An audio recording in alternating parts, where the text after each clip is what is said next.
首先，咁都俾我哋4個人同一日差唔多時間離開呢個世界嘅人遇到對方，都做埋 best friend。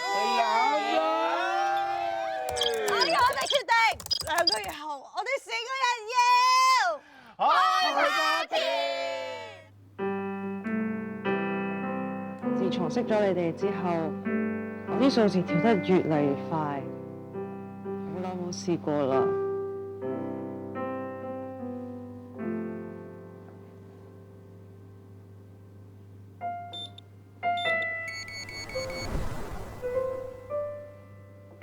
做咩啫？咁靜做咩啫？我哋未死喎！飲啦！飲啦！當我唔喺度嘅時候，你仲會唔會記得我呢？